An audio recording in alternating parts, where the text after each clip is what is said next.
मिहिर का भी आता पता नहीं है। हाँ सर।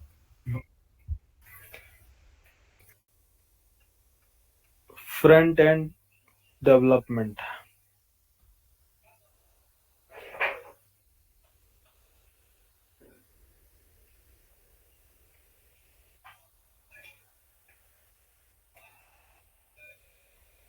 फ्रंट एंड डेवलपमेंट क्यों इम्पोर्टेंट है फ्रंट एंड डेवलपमेंट, और हम क्यों फ्रंट एंड डेवलपमेंट सीखें?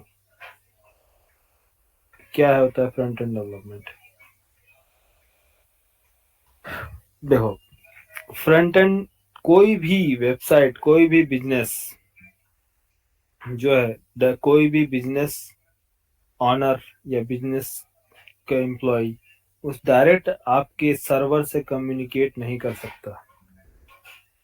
तो डायरेक्ट कम्युनिकेट नहीं कर सकता है सर्वर से, तो सर्वर की रिक्वायरमेंट क्यों है? हम सर्वर साइड टेक्नोलॉजी क्यों पढ़ते हैं? सर्वर साइड, ये हमारा सर्वर है ना।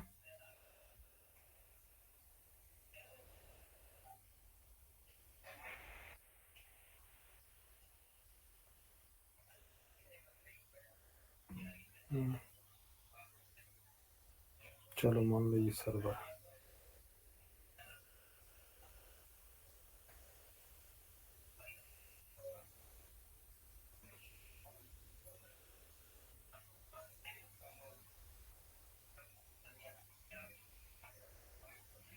Server,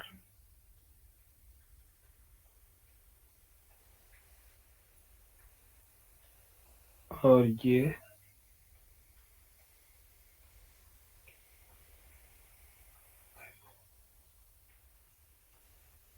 front end.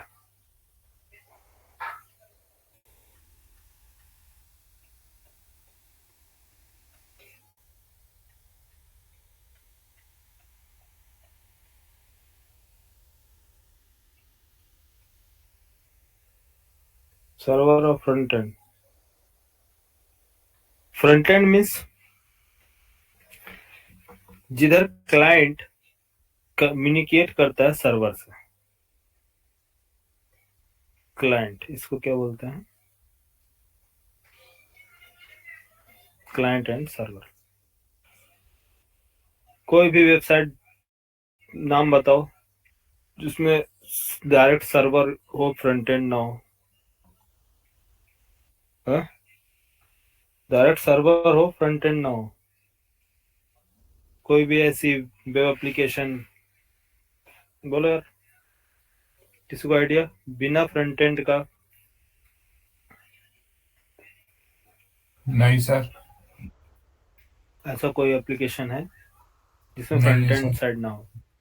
हाँ, तो फ्रंट एंड रिक्वायरमेंट क्यों है? क्योंकि बिजनेस, कोई भी बिजनेस, जिस बिजनेस के लिए हम क्या बना रहे हैं, सॉफ्टवेयर बना रहे हैं, तो उसके लिए जो एम्प्लॉय है या जो भी मैनेजर, बैंक के एम्प्लॉय, इंश्योरेंस का, हेल्थ सेक्टर, तो सभी जो यूज करने वाले होते हैं, जो सर्वर्स को हिट करने वाले होते हैं रिक्वेस्ट, वो आईटी फील्ड से नहीं होते हैं। उनको नहीं मालूम होता है कि क्या आर्ग्यूमेंट पास करने हों। इसलिए हम यूजर को हमेशा ध्यान में रखते हैं कि यूजर जो है वो अननोन है, उससे नहीं मालूम है कि सर्वर क्या होता है, कि सर्वर क्या काम करेगा, हमें क्या सर्वर को रिक्वेस्ट भेजना चाहिए, क्या नहीं भेजना चाहिए, ये यूजर को कोई भी आइडिया नहीं होता है।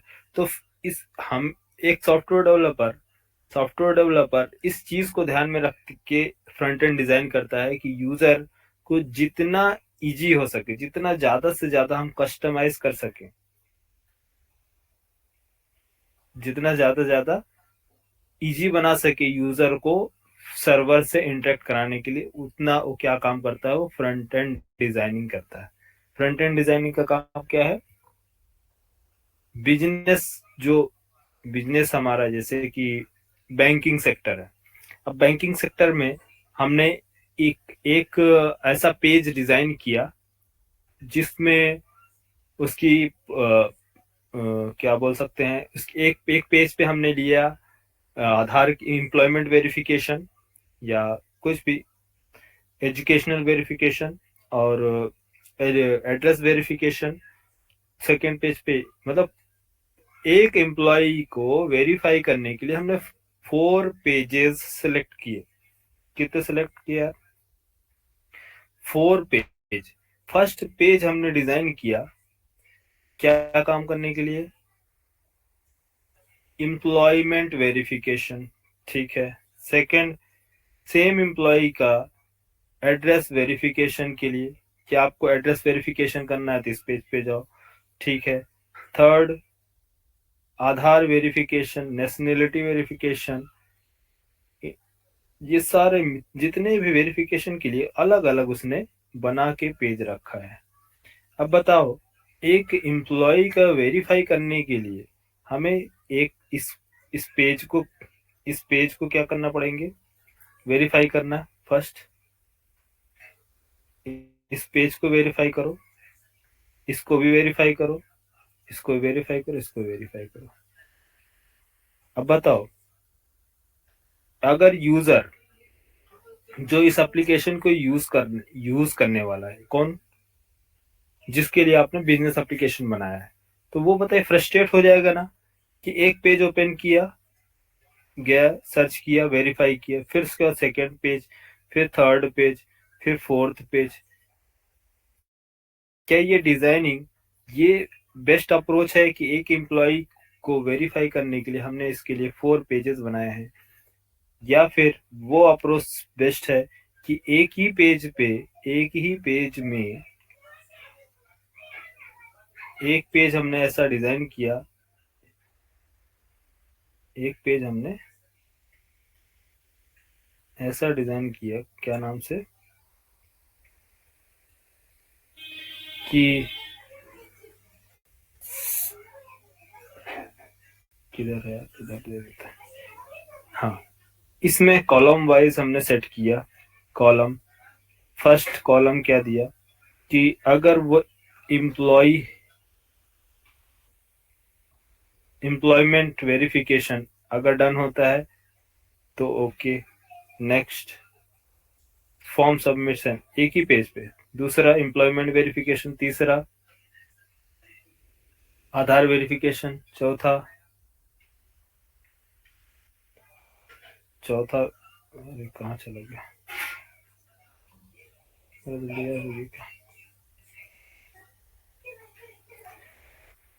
फर्स्ट जो है employment verification, second Aadhaar verification, third address verification, fourth nationality verification. चारों के चारों वेरिफिकेशन हमने एक ही पेज पे ले लिया। अगर वो वेरीफाई होता है कैंडिडेट, तो हमने सबके लिए क्या किया, चेक बॉक्स पे फर्स्ट 1 2 3 4, और यहाँ एक ही पेज पर सारा वेरिफिकेशन लिया। तो बताइए कौन सा डिजाइनिंग सही होगी, कौन सा डिजाइनिंग सही है सेकंड वाला फ्रंट एंड सर। के लिए? सेकंड वाला। क्यों? क्योंकि कन्वीनियंट है ना यूजर के लिए। Yes sir. काम देखिए, सर्वर के पास एक पेज से भी पूरा डेटा चला जाएगा, और अलग अलग पेज आपने बनाया, एक पेज ओपन करेगा एम्प्लॉयमेंट वेरिफिकेशन, दूसरा पेज वेरिफिकेशन, तीसरा वेरिफिकेशन, चौथा वेरिफिकेशन। एक एक एम्प्लॉय के लिए इतने वेरिफिकेशन करने के लिए यूजर फ्रस्ट्रेट हो जाएगा ना कि अरे यार कितना पेज ओपन करना पड़ता है। तो एक फ्रंट एंड डेवलपर को इस चीज का ध्यान रखना पड़ता है कि हमें डिजाइनिंग कैसे कंप्लीट करनी है कि यूजर फ्रस्ट्रेट ना हो, कैसे हम चीजों को अरेंज करें एक पेज पर, कैसे कि उसे मल्टीपल टाइम सेम चीजों को अलग अलग टैब ओपन ना करना पड़े, कि अभी आधा काम इधर कंप्लीट करा, आधा काम के लिए दूसरा। लेकिन सारा का सारा डेटा, जो डेटा है ऐसा है, चाहे आप 100 पेज ले, 1 पेज ले, या 10 पेज ले, सभी के सभी डेटा आपके सर्वर के पास ही जाएंगे। किसके पास? एक पेज से ऑल रिकॉर्ड, एक पेज से ऑल फील्ड के रिकॉर्ड भी सर्वर पे जा सकता है, और 100 पेज बनाए तो भी सर्वर पे जाएगा।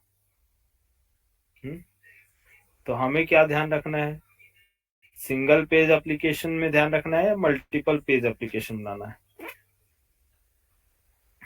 यूजर एक्सपीरियंस इसको बोलते हैं, जो डिजाइनिंग होती है कि हम एक सिंगल पेज पर ही सारे सिस्टम, जैसे कि आज की डेट में आप फेसबुक यूज करते हैं, फेसबुक एप्लीकेशन क्या है, सिंगल पेज एप्लीकेशन है या मल्टीपल पेजेस होते हैं इसके। नेटफ्लिक्स सिंगल पेज एप्लीकेशन है या मल्टीपल पेज है। मल्टीपल पेजेस है सर।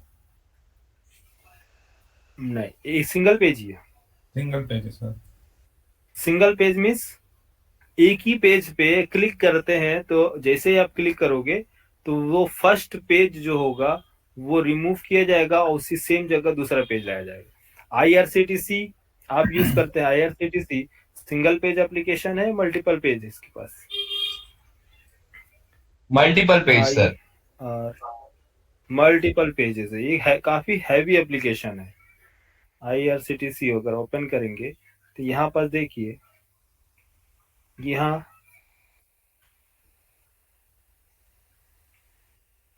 इसमें कोई चीज मान लो, सर्च मार लो,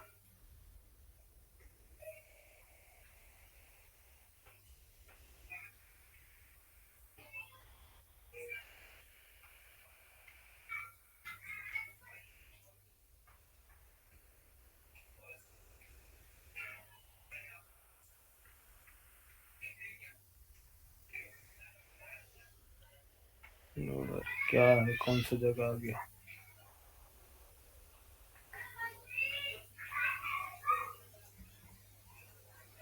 एनडीएलएस डाल दीजिए सर। एनडीएलएस न्यू दिल्ली। एनडीएलएस, ठीक है। तो इसमें देखिए, यहाँ पास ये सिंगल पेज नहीं, क्यों, सिंगल पेज मीन्स क्या होता है, यहाँ पास कुछ टैब ओपन नहीं दिख रहा। यहाँ ये इस पेज पर अगर आप ओपन करते हैं जैसे फ्लाइट बुकिंग, तो फ्लाइट बुकिंग के लिए देखिए एक पेज लोड हो रहा है ना, अलग अलग पेज, एक पेज ये, दूसरा पेज ओपन हुआ ये, तीसरा पेज देखो ये क्या है, कुछ भी एक्स वाई जेड, ये कंटेंट जो होगा, एक पेज ये, दो, तीन, चार, चौथा पेज, ठीक है। और मॉडिफाई प्रीवियस,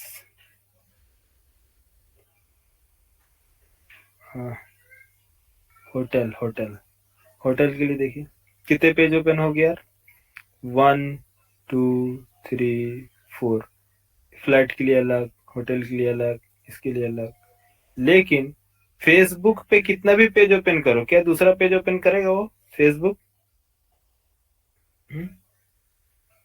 फेसबुक हो गया, इंस्टाग्राम हो गया और व्हाट्सअप हो गया, ये सारे एप्लीकेशन किस टाइप के एप्लीकेशन कहलाते हैं, single page application. Single page application means जैसे आप लॉगिन करेंगे सेम पेज पर ही आप जितने भी ऐड, इसमें क्या बोल सकते हैं, इसमें कभी वो चलता है आपका क्या नाम है, वीडियोस और कुछ रील्स वगैरह, सारे सब एक ही पेज पे चलते हैं। ऐसा नहीं कि वो आपके लिए नया पेज ओपन कर रहा हो, समझ रहे हैं। नेटफ्लिक्स, नेटफ्लिक्स अगर आप ओपन कर रहे हैं तो नेटफ्लिक्स में आप जितने भी मूवी पे क्लिक करें, जो भी आइकन पे क्लिक करें, वो क्या करेगा, हमेशा आपको इसी सेम पेज पर ही लाके प्रेजेंट करता है। ये नहीं कि नेटफ्लिक्स का दूसरा पेज ओपन हो जाएगा एक अलग पेज से, यहाँ ये इसमें भी चल रहा है, इसमें भी चल रहा है। क्यों, नेटफ्लिक्स जो डिजाइन किया गया है, नेटफ्लिक्स जो डिजाइन किया गया है पेज, ये एक सिंगल पेज एप्लीकेशन है। फेसबुक सिंगल पेज एप्लीकेशन, ठीक है। और इंस्टाग्राम सिंगल पेज एप्लीकेशन, ये सारे सब क्या है, single page application. Single page application इतना आज के डेट में पॉपुलर क्यों है यार सिंगल पेज एप्लीकेशन? सबसे ज्यादा ये सिंगल पेज एप्लीकेशन क्यों चल रहा है? सर शायद इजी टू लो, यूज है। हाँ इजी टू यूज होता है, यूजर काफी इम्प्रेस हो जाता है ऐसे एप्लीकेशन से कि हमें मल्टीपल पेजेस ओपन नहीं होते हैं, एक ही पेज पर सारा काम हमारा हो जाता है।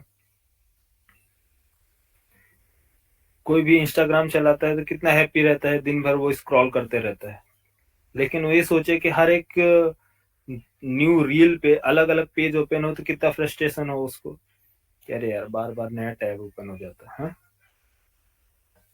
तो नहीं, न्यू टैब ओपन होना मतलब लोडिंग, सर्वर लोड करना, रिफ्रेश करना, न्यू कंटेंट ऐड करना, तो उसमें क्या होता है, टाइम टाइम लगता है। अगर सिंगल पेज है तो वो क्या करेगा, सारे के सारी चीजों का एज इट इज, जो चीजें दिख रही हैं वो सब एक टू जेड जहां है वहीं रहेगा, जो कंटेंट आप लोड करना चाहते हैं सिर्फ वही कंटेंट लोड होगा। ये खासियत होती है किसकी, सिंगल पेज एप्लीकेशन की। तो आज के डेट में सबसे ज्यादा पॉपुलर हो गया है सिंगल पेज एप्लीकेशन, तो इसलिए हम जो भी एप्लीकेशन बनाते हैं यूजर एक्सपीरियंस के लिए बनाते हैं, जैसे कि एक ही सिंगल पेज पर उस सारे यूजर का काम हम प्रोवाइड कर सकें। तो सिंगल पेज एप्लीकेशन डिजाइन करने के लिए हमारे पास लैंग्वेज कौन कौन सी है, कौन कौन सी टेक्नोलॉजी है, वो हम अब आपको बता रहे हैं। ठीक है, एंगुलर नाम सुने हैं यार, एंगुलर, रिएक्ट। हाँ सर। एंगुलर रिएक्ट का काम क्या है? एंगुलर और These react are the frameworks for framework. for writing the user interface code. User interface code, लेकिन यूजर इंटरफेस के लिए तो हम रिएक्ट भी यूज करते हैं। तो रिएक्ट और एंगुलर में क्या डिफरेंस है?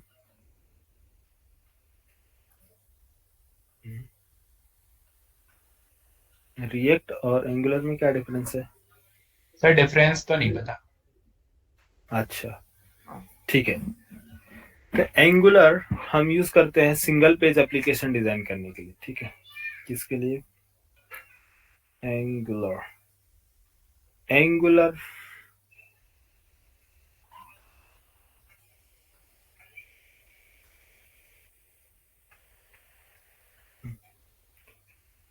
Deliver web app with confidence. देखो एक minute, okay.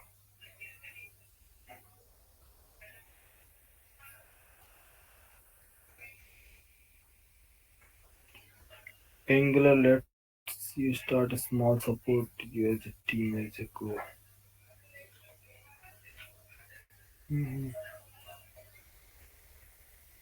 Angular is an application design framework development platform for creating efficiency support. देखिए क्या लिखा है यहाँ पास, पढ़ो। Sophisticated single page application. Angular is an application design framework and development platform for creating efficient and sophisticated single page application. ठीक है, these Angular docs help you learn use an Angular framework and development platform for your first application to optimize complex single page application for enterprise. बाकी ये सारी चीजें आपको guidelines देगा कैसे आपको बिल्ड करना है। तो build your first angular application, what is angular, ये सारी चीजें डॉक्यूमेंटेशन है। तो एंगुलर का यूज क्या है यार?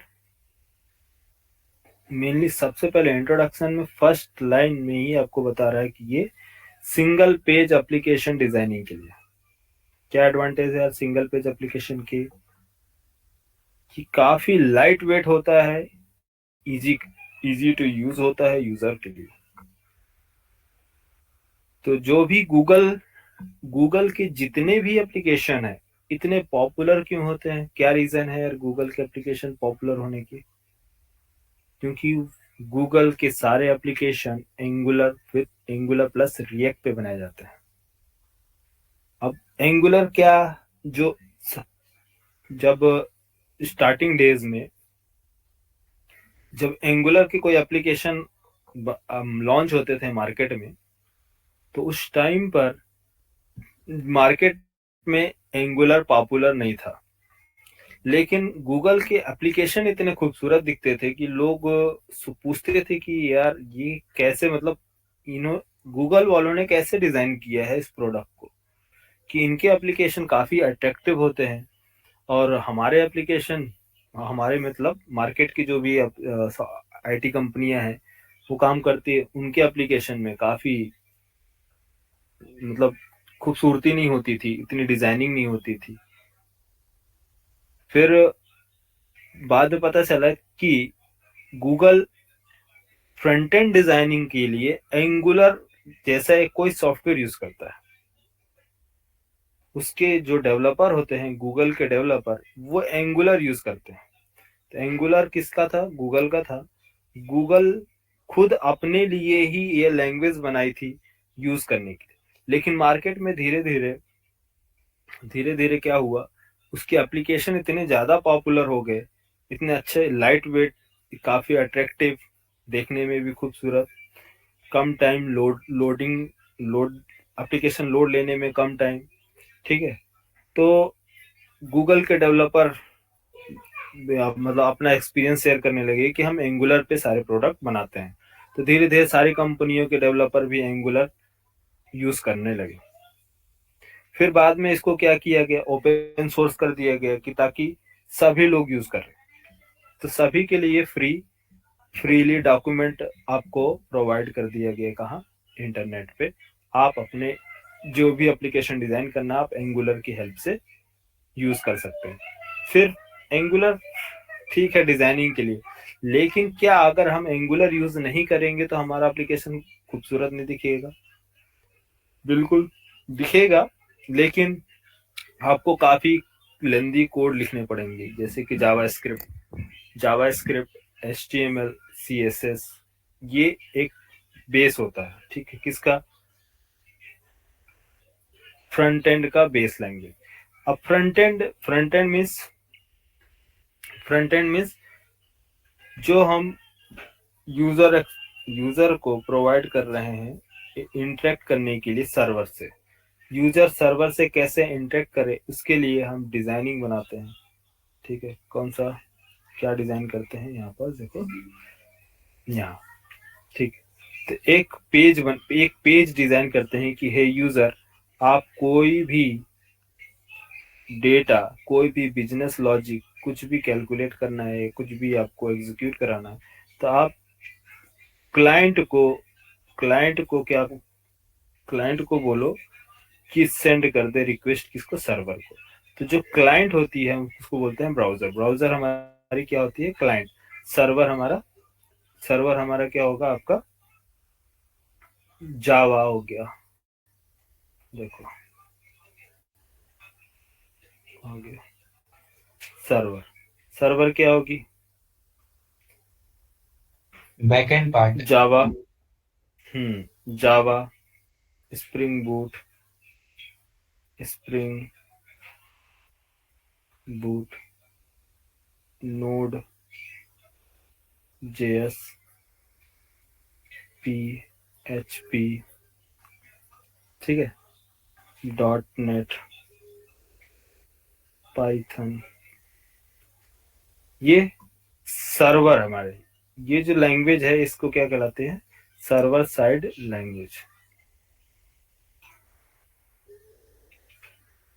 तो सर्वर में जो लैंग्वेज चलती है वो कौन सी लैंग्वेज है? ये फ्रंट एंड। अब क्लाइंट साइड लैंग्वेज कौन कौन सी होती है? Client side language, client means browser. Browser कौन सी लैंग्वेज अंडरस्टैंड करता है? क्या एंगुलर समझ में आता है ब्राउजर को? रिएक्ट है? No sir. क्या समझता है? HTML, CSS, हाँ, जावास्क्रिप्ट। ब्राउजर। हाँ, ब्राउजर हमेशा अंडरस्टैंड करता है कौन सी language? HTML, CSS, Java, JavaScript, इसके अलावा और कोई लैंग्वेज ब्राउजर समझता हो जो? टाइपस्क्रिप्ट। टाइपस्क्रिप्ट समझता है ब्राउजर? मैं तो सर पता नहीं, पूछ रहा हूँ। अच्छा, पूछ रहे हो? नहीं, ब्राउजर सिर्फ और सिर्फ ये 3 लैंग्वेज ही समझता है। कौन सी? HTML, CSS and JavaScript. इसके अलावा फ्रंट एंड में यूज होने वाली जो लैंग्वेज है, कौन कौन सी लैंग्वेज है फ्रंट एंड में यूज होने वाली? HTML, CSS, जावास्क्रिप्ट के अलावा कौन कौन सी है यार? बोलो। एंगुलर यार, एंगुलर, रिएक्ट, बूटस्ट्रैप, jQuery और बोलो। ठीक है, तो ये एंगुलर, रिएक्ट और रिएक्ट जेएस, रिएक्ट बोलो या रिएक्ट जेएस, दोनों सेम ही है। एंगुलर और एंगुलर जेएस में डिफरेंस है।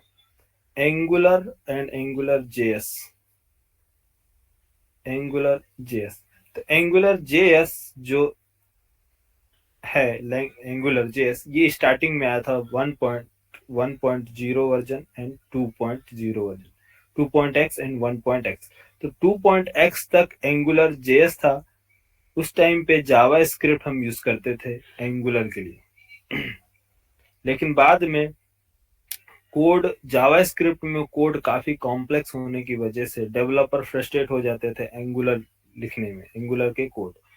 तो बाद में इंट्रोड्यूस किया गया, बात मतलब लैंग्वेज था, लेकिन एंगुलर के लिए इंट्रोड्यूस किया गया टाइप स्क्रिप्ट। कौन सी लैंग्वेज यार? Type script. टाइप स्क्रिप्ट एक लैंग्वेज है, जावा स्क्रिप्ट भी एक लैंग्वेज है।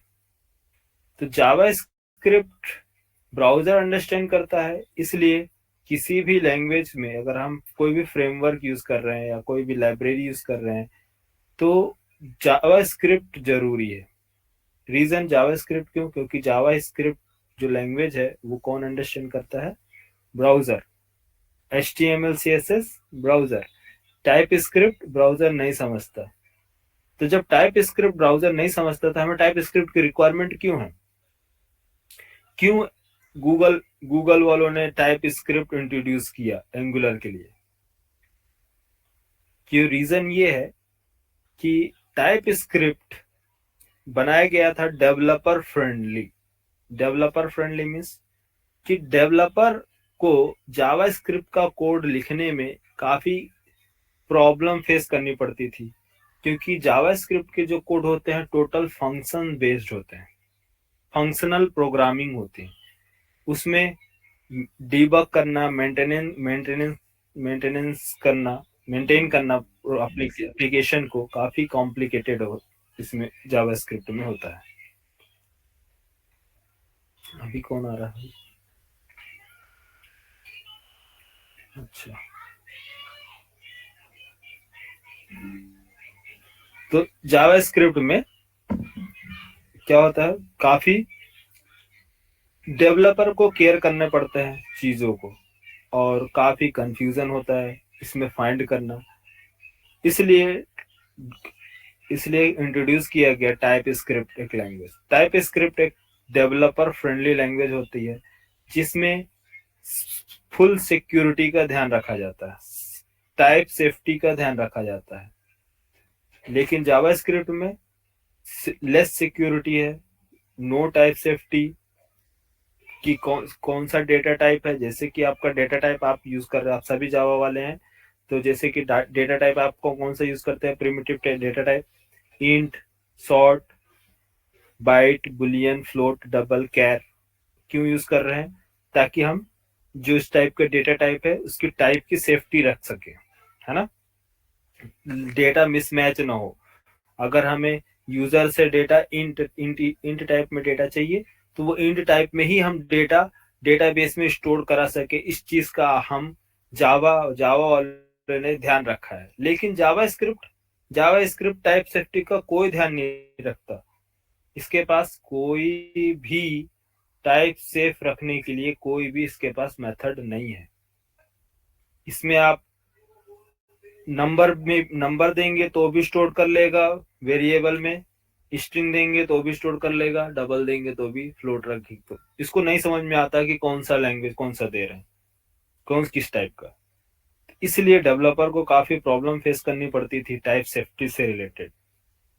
तो इंट्रोड्यूस क्या किया गया, टाइप स्क्रिप्ट डेवलपर फ्रेंडली, काफी सिक्योर है सिक्योरिटी के मामले में, टाइप सेफ्टी के मामले में, इसलिए इंट्रोड्यूस किया गया type script. Type script internally use करता है एंगुलर।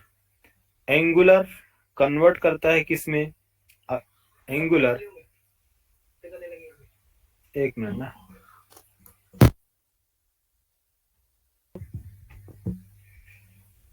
Yes sir.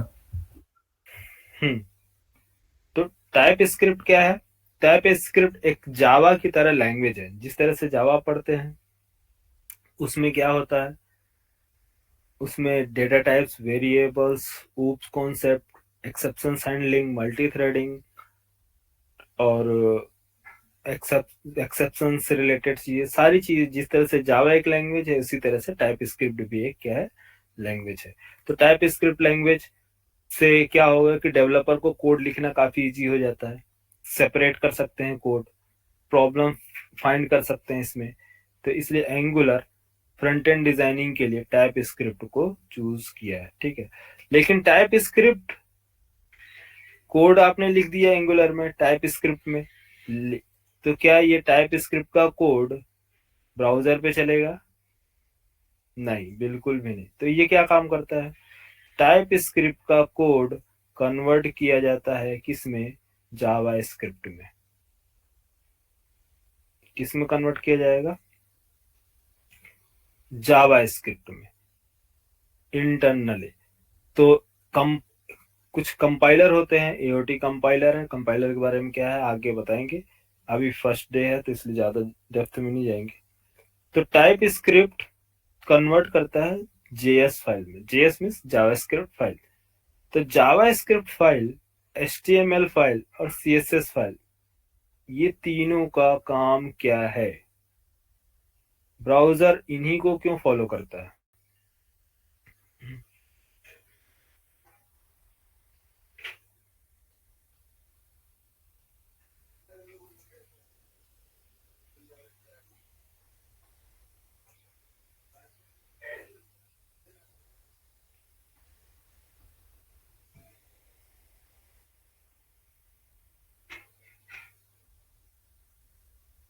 ठीक है, एंगुलर यूज करता है टाइप स्क्रिप्ट यूज करता है जावा स्क्रिप्ट यूज करता है जावास्क्रिप्ट, ये एक बेस लैंग्वेज है जो किस किस पे जाता है, सीधे आपके ब्राउजर पे। ये ब्राउजर है, ब्राउजर इसमें से बन नहीं पा रहा, तो आप इसको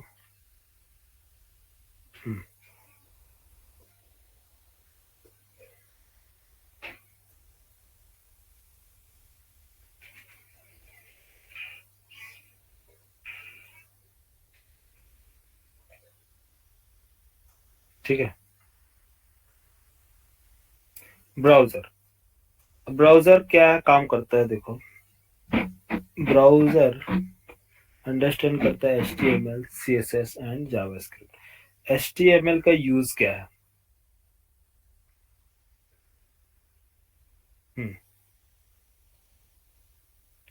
HTML क्या होता है यार, HTML कौन बताएगा, HTML क्या है। Hello, sir markup language. Markup language means क्या है, मार्कअप लैंग्वेज। सर मतलब जो भी हमारे टेक्स्ट वगैरह होते हैं वो सारे हम इसी के थ्रू लिखते हैं। हाँ, ठीक है।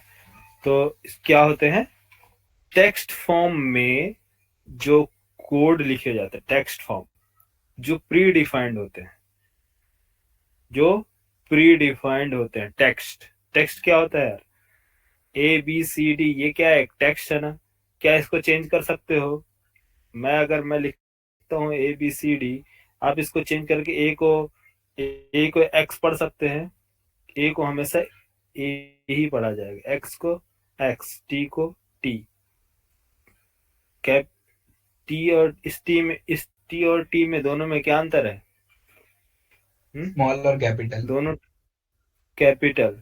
ये फिक्स्ड है या आप अपने अकॉर्डिंग बताओ? नहीं सर, फिक्स्ड है, ये कांस्टेंट। ये कांस्टेंट है। तो कोई भी टेक्स्ट क्या होती है, ये सिंपल, वैसे देखा जाए तो ये सिंपल एक इमेज है, लेकिन इसको क्या किया गया है? फिक्स्ड किया गया है उसके नेम से।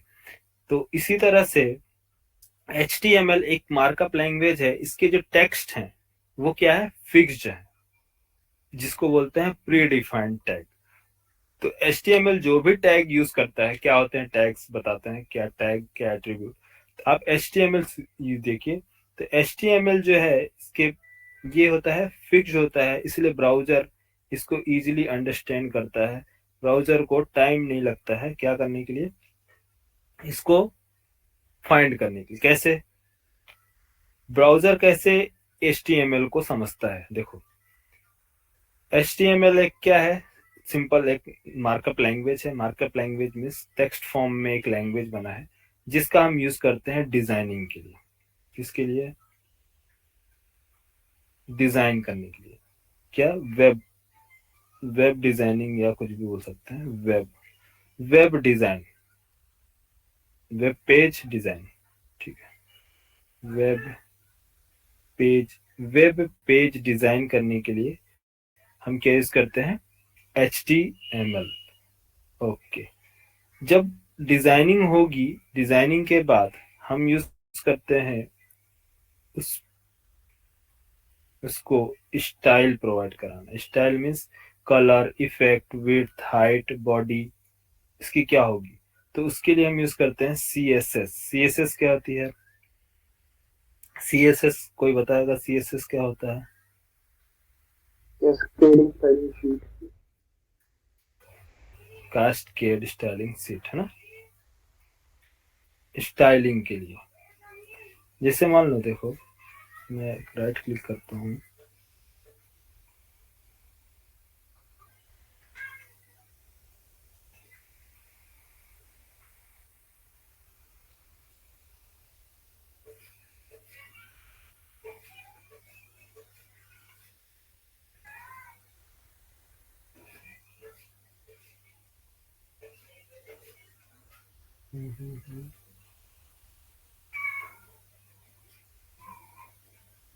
कैस्केड मीन्स क्या होता है? कैस्केड यानी, तो बताइए कैस्केड यानी, कैस्केड मीन्स।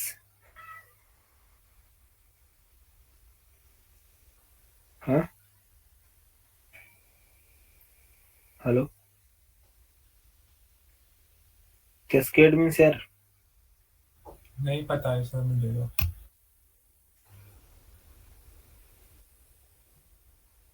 सर वैसे कैस्केड मीन्स एक होता है, मीनिंग तो वाटरफॉल होता है, बट वो मेरे को रिलेटेड नहीं हम्म, लग रहा। अच्छा related. Cascade means arrangement, arrange करना। कैस्केड यानी अरेंज करना। रुको दिखा रहा हूँ।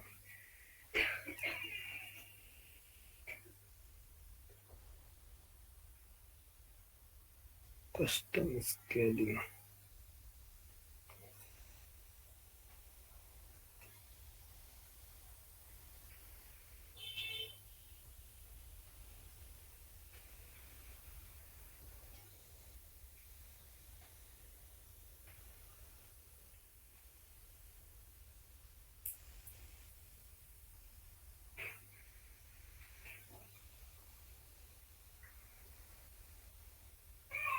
एक शॉर्टकट आता था इसमें शायद,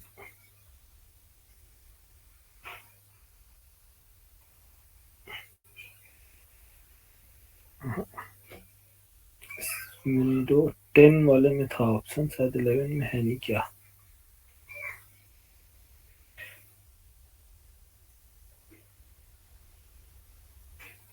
ठीक है। चलो देख लेंगे। कैस्केडिंग, कैस्केड का ऑप्शन आता है, देखते हैं। कैस्केड, कैस्केड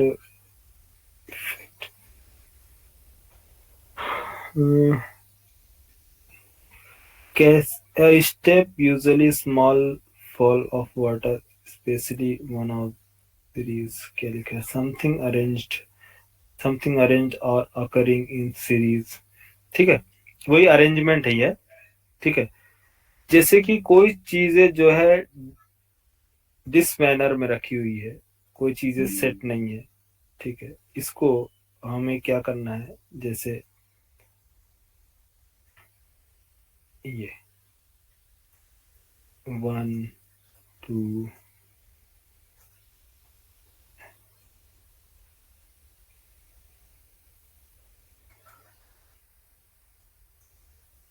कोई जिगजैग पोजीशन में है। अगर मैं इसको बोलूंगा कि ये अच्छा नहीं लग रहा है, इसको क्या करो, अरेंज कर दो सेट, तो आप क्या बोलोगे, कैसे अरेंज करेंगे, कैसे अरेंज करोगे? जिगजैग पोजीशन में ना, तो आप फर्स्ट स्टेप इसको उठाया, इसकी साइज देखा, width height, okay. Second, third, fourth,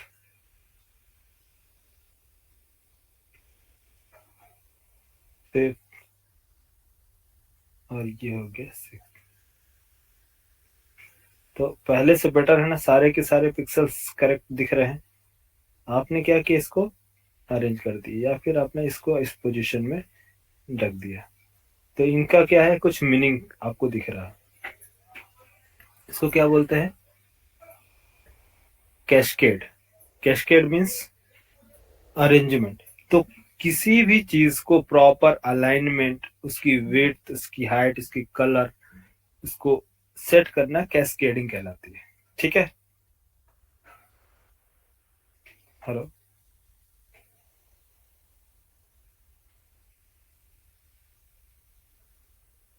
HTML page, simple एक वेब पेज डिजाइन करने के लिए HTML क्या कहता है कि आपका सिंपल कौन सा क्या बोलते हैं कि ये जो प्री डिफाइंड टेक्स्ट है, इनका यूज क्या है।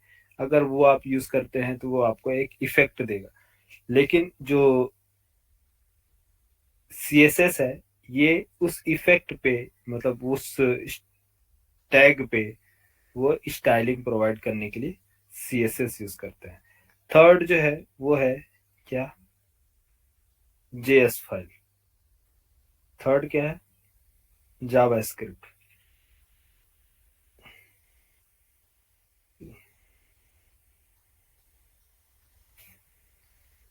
जावास्क्रिप्ट का यूज क्या है, जावास्क्रिप्ट क्यों पढ़े हम? सर ये हमारे जावास्क्रिप्ट, मतलब वेबसाइट को या फिर हमारे यूआई को फंक्शनैलिटी प्रोवाइड करती है। हाँ, फंक्शनैलिटी, फंक्शंस। क्या फंक्शनैलिटी होगी, जैसे आपने एक कोई टेक्स्ट बनाया, टेक्स्ट क्या नाम से बना दिया, क्लिक। ये एक सिंपल टेक्स्ट है, आपको देख के क्या लग रहा, टेक्स्ट ना। लेकिन क्या ये टेक्स्ट ओनली एक टेक्स्ट है या फिर बटन है? सर अभी तो ये टेक्स्ट है। हाँ, अभी टेक्स्ट है, लेकिन HTML एक सिंपल टेक्स्ट प्रोवाइड करता है। CSS इसमें बटन सप्लाई करने के लिए देता है कि CSS स्टाइलिंग, इसकी कलर, विड्थ, हाइट, और इस पे क्लिक करने पर, क्लिक बटन पे क्लिक करने पर जो इवेंट अप्लाई होती है, उस वो होता है JS से। जैसे कि आप क्लिक करें यहाँ पास, तो एक मैसेज डिस्प्ले हो, हेलो या हाय। ये कब ओपन हो, जब इस पर क्लिक करें तो ये डिस्प्ले हो, इस पे क्लिक करें तो ये डिस्प्ले हो। तो ये फंक्शनैलिटी कौन प्रोवाइड कर रहा है यार?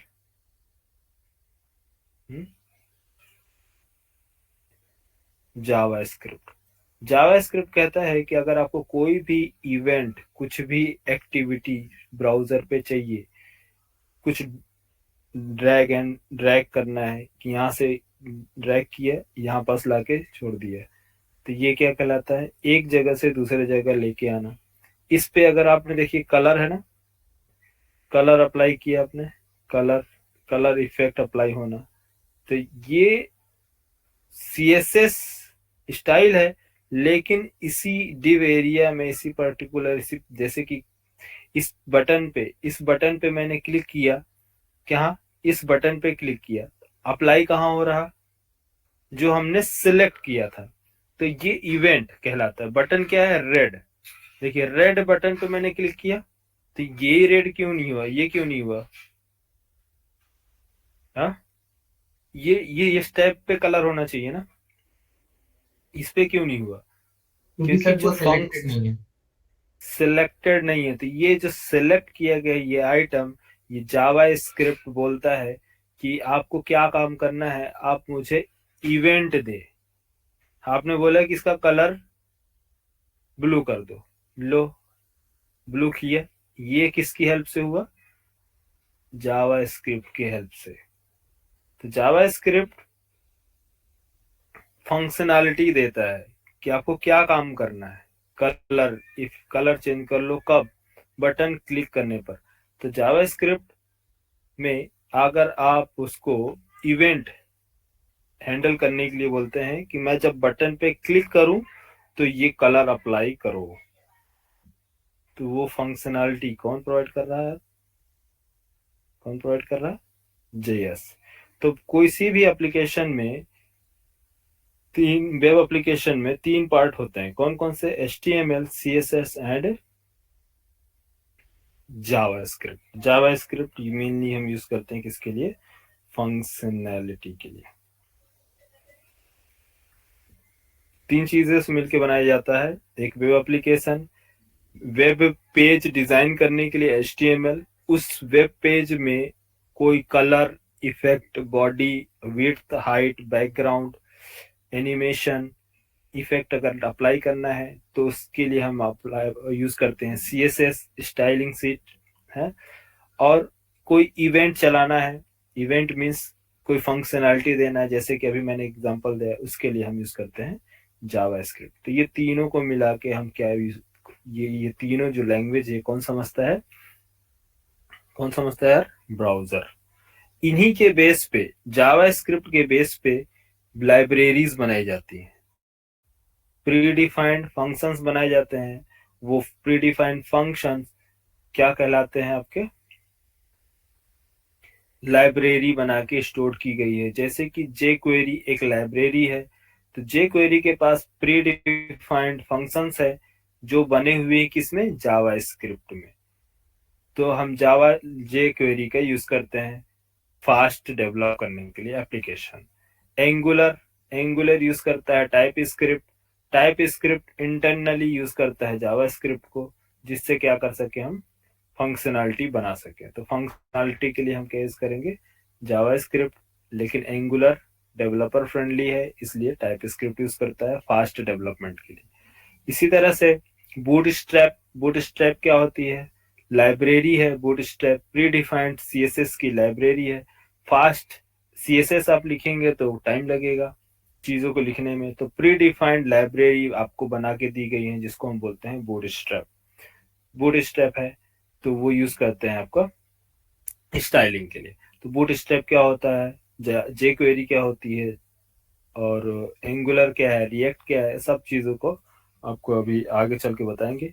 अभी हमें जो स्टार्टिंग क्लास जो स्टार्ट होने वाली है वो HTML, CSS, इसके बाद स्टार्ट होगी जावास्क्रिप्ट, देन इसके बाद एंगुलर, सॉरी इसके बाद टाइप स्क्रिप्ट, फिर आपका जे क्वेरी, बूटस्ट्रैप, एंगुलर, रिएक्ट, ये सारी क्लासेस स्टेप बाय स्टेप चलेंगी। ठीक है, आज के लिए इतना रहने देते हैं, कल कंटिन्यू करेंगे इसके बाद से। यहाँ तक समझ में आया HTML, CSS, जावास्क्रिप्ट का यूज क्या है? Yes sir. चलो एडवांस जावा की क्लास स्टार्ट होने जा रही है। जिसका रजिस्ट्रेशन नहीं हुआ है और अपना